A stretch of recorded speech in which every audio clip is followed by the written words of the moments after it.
Okay. Noting the time and the presence of a quorum, now that we have the remote attendee with us, I'd like to start by doing a very quick welcome to Allison Jones, the newest voting member of the Finance Committee. Welcome. Sorry this was a rocky first day. Next item on the agenda, as always, is if anyone is recording this, they have to make themselves known to us now. This is being recorded on ActonTV. There's no one in the room, so I'm not worried about it being recorded. I'm also not worried about the first item on the agenda, which is citizens' concerns. Seeing no one present, we will move over to that to the point of view. This is the initial conversation, the point of view for the new year. The person who has done the point of view for the last number of years has stepped off the committee, although we will welcome her back and we will not make her do it again if she comes back. So I did want to have an initial conversation of if this is the right time for us to potentially make a change to the scope and size or even format of our point of view. The last couple of years, it has been a PowerPoint presentation. It is very well received by those that hear it and see it. My question is, being that the main audience of the point of view is the two other main boards in town, the school committee and the select board. We used to have a secondary audience of all the PTSOs. I'm ashamed to say there has not been as much interest in our point of view from the PTSOs over these last couple of years. Last year makes total sense. We didn't get our POV done until basically town meeting because of the difficulty of the override.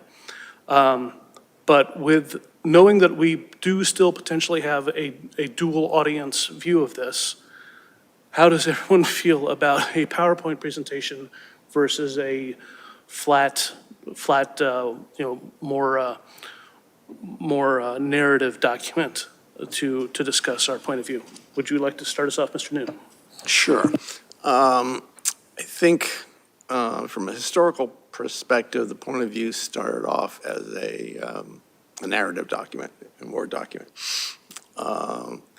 And it got, at the time it was circulated, pretty broadly around.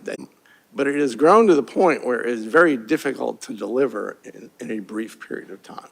If somebody says you got 20 minutes to deliver the point of view, then you find yourself slashing through slides and saying what's really important. So my thinking is we should definitely try and cut back on the volume of slides and focus more on key issues. And the current budget year is not the only thing that's a key issue. We don't get a lot of time to talk about the long-term capital plans of the town and the schools, and I think that's an opportunity to incorporate that more into the point of view. Right now, basically, we kind of mention it. Who's talking? We have a couple of slides on it, but mostly we focus on the debt service cost as opposed to the capital. So, about, 4 or 5 superintendents ago. We're not doing it this year.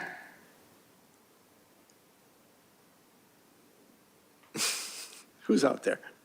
Somebody's out there. It's my grandkids. My apologies.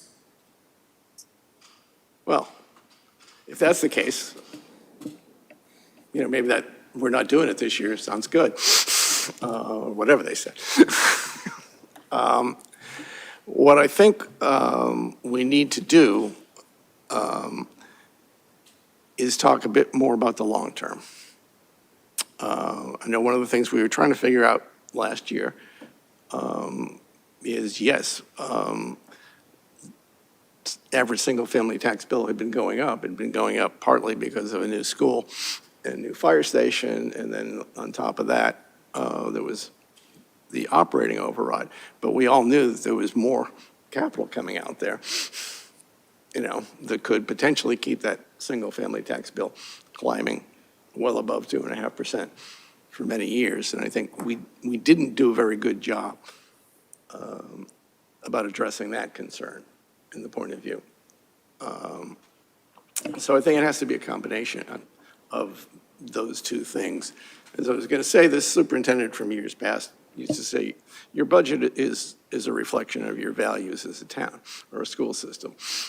And the thing we have, where we're spending our money as a town reflects what we want this town to be. I think we have an opportunity this year where we're looking both at cost savings and your idea of population growth and incremental costs to do a lot of background deep dive analysis on where we are spending our money. And, this gets to a kind of a pet peeve of mine, but we usually present a budget as a whole. The town splits it up a little bit into some capital projects. In the schools, it's an assessment. It's one big number. We never really get into, and a lot of the things that are in there have been voted on by previous town meetings or previous school committees as a one-off item. Hey, let's have a department of this. Seems like a good idea at the time. It's not causing your taxes to go up any more than 2.5% that year, so let's do it. But then when you get down to the, what if, like this past year, if cuts are necessary, where do you start cutting? Is it last in, first out? Do we go back and look at some more of the fundamental departments and see if there's opportunities? So what I'm trying to get around, the long way around, I'm saying this point of view ought to have more of a long-term outlook. Thank you. Mr. Borden? Yeah, I agree. I still think the PowerPoint document is something that can be conveyed to different entities within the town. I think maybe we need to have somewhat of both, right? Like an executive summary. Yeah. That summarizes it in a one-sheet document, right? And that we need to definitely work on the long term. But I think one of our concerns was when we were going through COVID was the town adding staff with one-time monies. And, now you did that for a short term, but you added them, right? And now they're permanent employees, and they didn't have those when COVID hit, right? We just added them later on because we had the one-time money. So I think that has to be, the town still needs to be cognizant of that in a lot of ways. So I think we need to look at, as Steve said, we need to look at the long term. We need to look at what is debt costing us? What's our debt payment every year on all the items, and how is it rolling off? We have it in the graph and all that.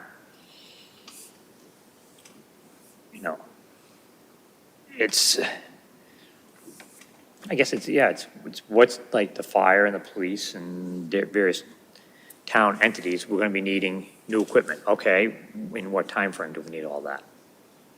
What's the cost of it? It's like we have an ambulance that's down, we only have one that's working right now, and the two backups are down, or the whatever. That's why I asked the question earlier is, okay, well, you have one is a back, you have the main ambulance, and you have the next one, so basically I'll call them two frontline pieces. Then you have one in backup. All right, and we had two down at the same time. And now we're going to get another new one. And we're still going to have three. Well, why can't you keep that extra one for Okay. short-term So- things? Stuff like that has to be looked at. So I want to focus on what type of document we're trying to generate tonight, rather than actually pull out all the items for POV. What I think I'm hearing you say is you're fine with a shorter PowerPoint, but you want an accompanying narrative document as well. Yeah. Because I think that way, if somebody doesn't, you can You can publish, I don't know how to do it, but you could publish one of them, I don't know. Yeah. They can be a pair, that's fine. Mr. Jarbo, what's your feeling on the format and length of our point of view for this coming fiscal year? I concur with my colleagues. I think we can shorten up the PowerPoint for those 20-minute or shorter opportunities if and when they come.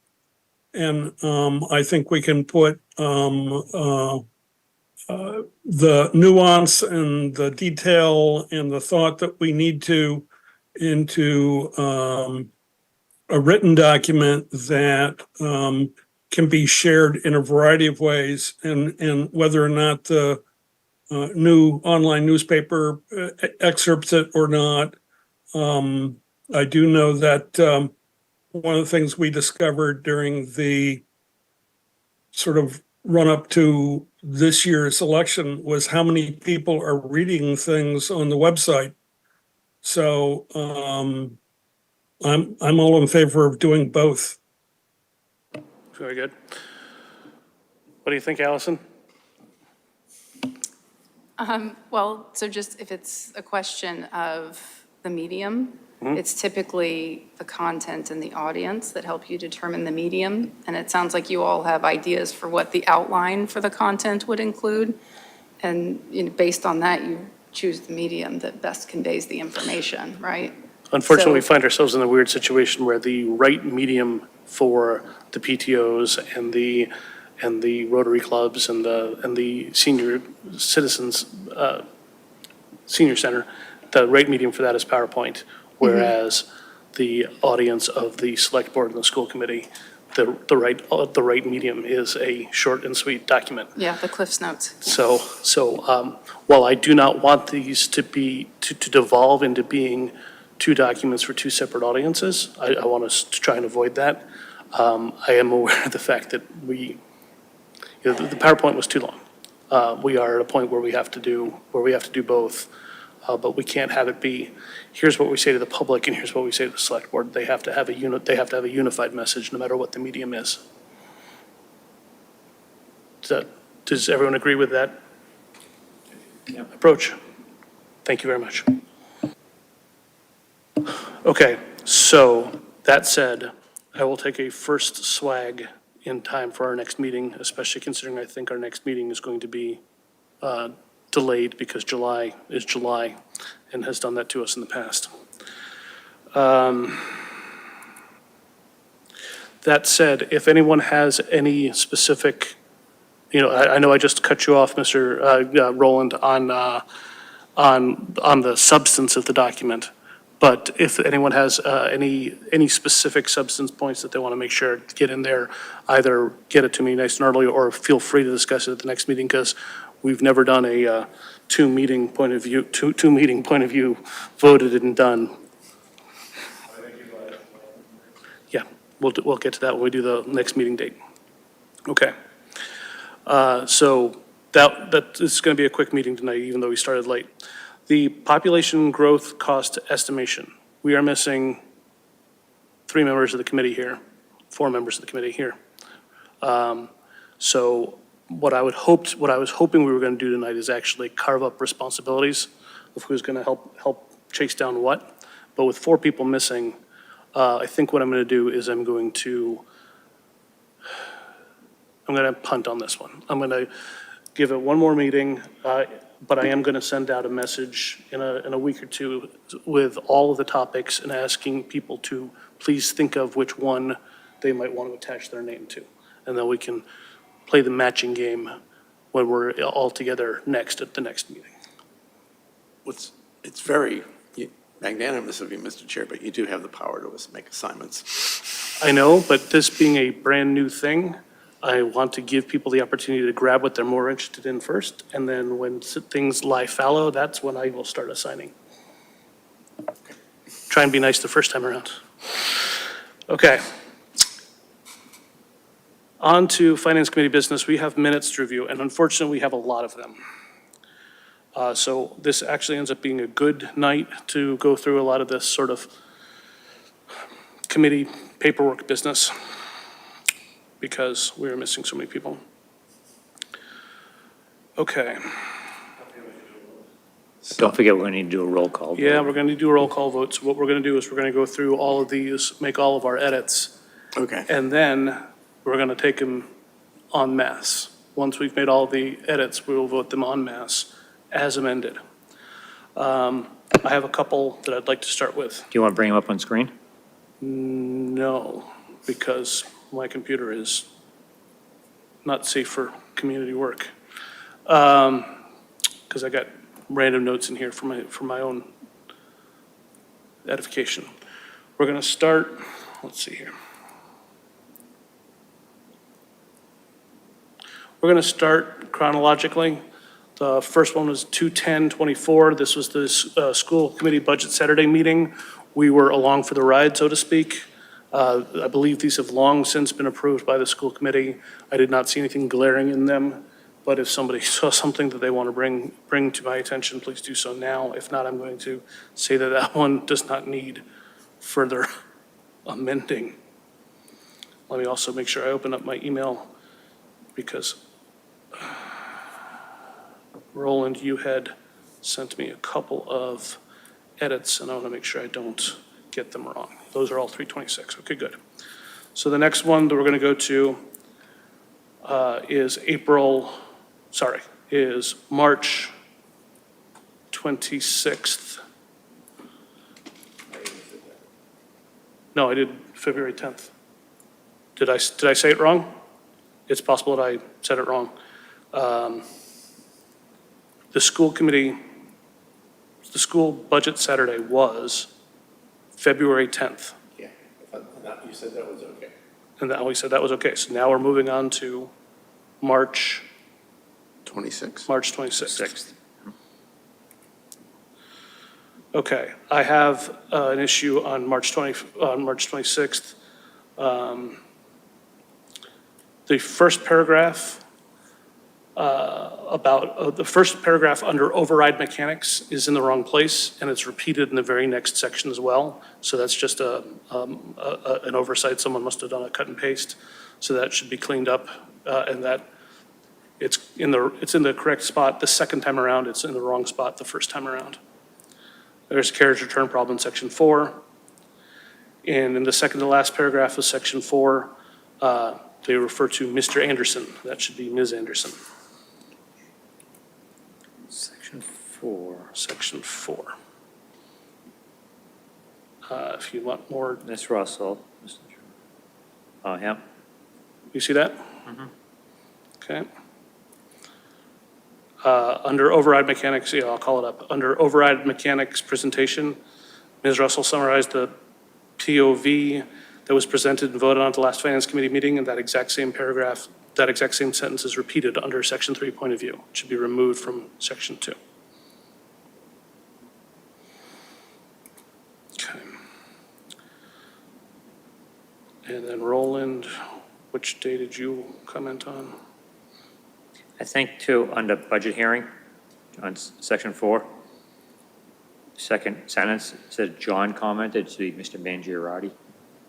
Okay. Let's keep it so that, March 26th. You said on page 2, individual is incorrectly spelled.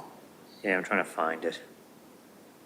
And on page 3, Mr. Borden comment was in relation to other towns in the geographical area that are seeking Prop 2.5 overrides. Would you care to clarify? Yeah, because it said, Mr. Bourne commented, we're not the only town. Westford, Concord, Carlisle, and Andover, to name a few. Yes. So it doesn't really tell you. Okay. context, So I think. Mr. Borden commented, we're not the only town, Westford, Concord, Carlisle, and Andover, to name a few, who are facing a Prop 2.5 override? Yes. Is that an accurate Yeah. adjustment to Correct. the notes? Correct. Very well. Thanked Mr. Mangiarotti for doing a great job. Yes. Manager Mangiarotti for doing a great job. Manager, yeah. Town manager, hope you want to. Very good. And the very next line is the Mr. Anderson, it should be Ms. Anderson. Yep. Okay. That covers our adjustments to March 26th. So after that, I believe the next one chronologically is April 9th. Okay, I had a problem with the April 9th. This was the time that we were discussing the TIF for the granite company. Yes. The notes call out, let me be very clear.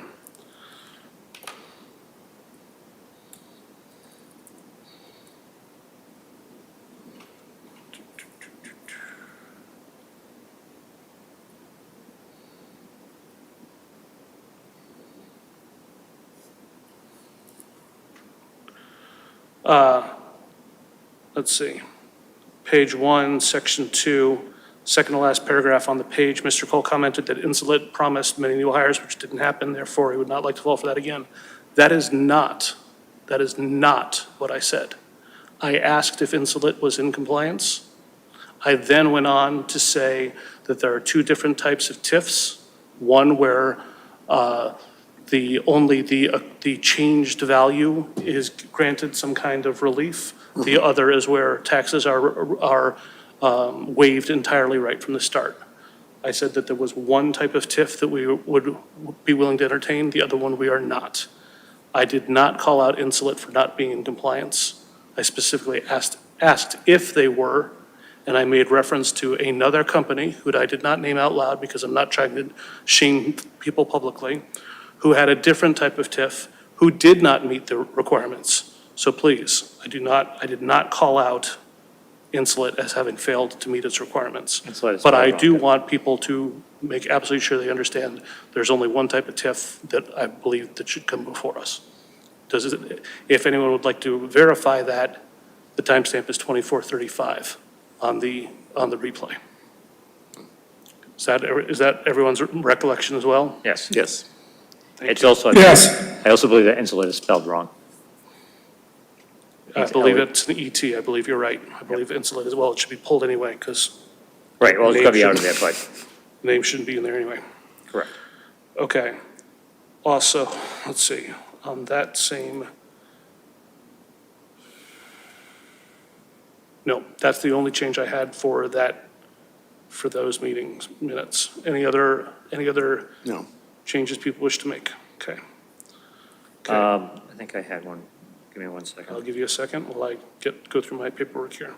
It said on tax increment finance in number 2, Mrs. Jarbeau suggested to talk about how, I think that it just doesn't flow correctly. Wordsmithing it too much. Okay, well, would you say that Mr. Jarbo asked for some clarification about how a TIF is brought to the community? Yeah, I suppose. Would you accept that friendly wordsmith changing to your statement, Mr. Jarbo? Yes. Excellent. Okay.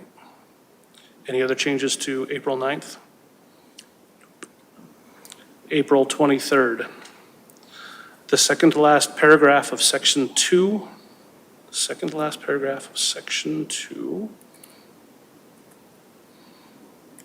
Miss Russell?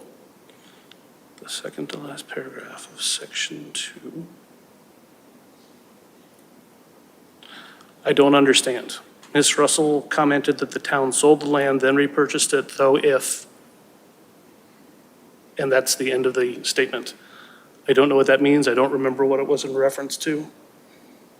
I would say either review the tape or pull that line, because it's not in a complete thought. It's not. Yeah, I think that should be pulled. I recommend we pull that line entirely. I agree.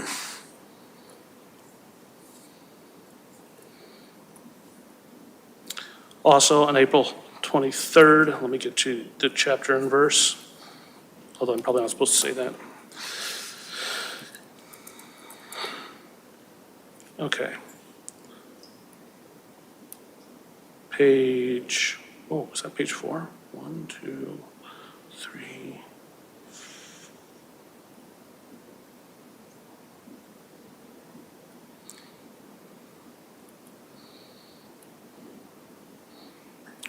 is it?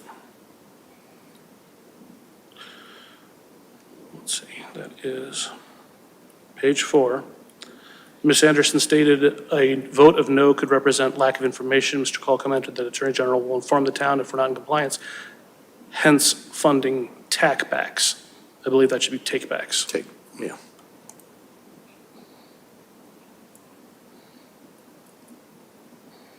Okay, any other changes to April 23rd? Okay.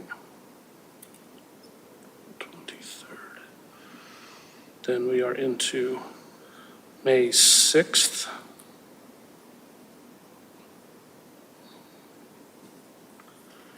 May 6th. Two small changes or Yeah. clarifications for May 6th.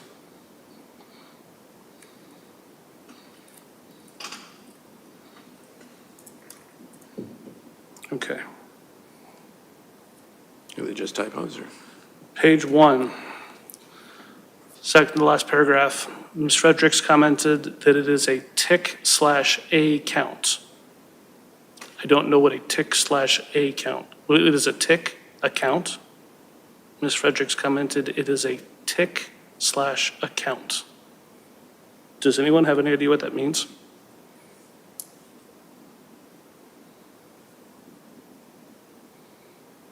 No idea. No.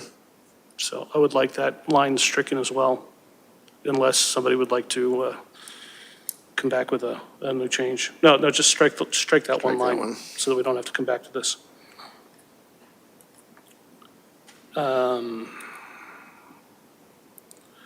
End of section 3. Mr. Cole asked if a first floor could be commercial and upper floor is residential. Answer, yes. That was not the question. I knew what the zoning was. The question is, could the first floor be vacant commercial and still be upper floor residential? And there's a big difference there. I knew what the zoning was, but I was concerned about there being more vacant storefront, because now that we're allowing for first floor businesses, all a developer has to do is say, oh yeah, sure, I've got the space, and get the 3 floors worth of residential above it. So we get 0 commercial, and we get 3X residential. So I would like the word vacant inserted into that line. That is in keeping with the purpose of my comment. Ms. Roland, I agree. thank you. Yeah, that's what you asked. I remember that. You remember that, thank you. Yep. And then that's it for May 6th, unless anyone else has any comments. No.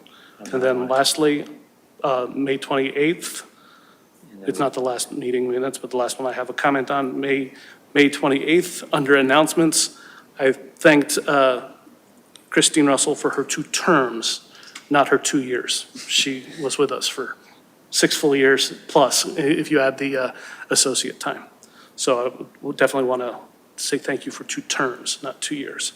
And I had no changes to the June 11th meeting minutes.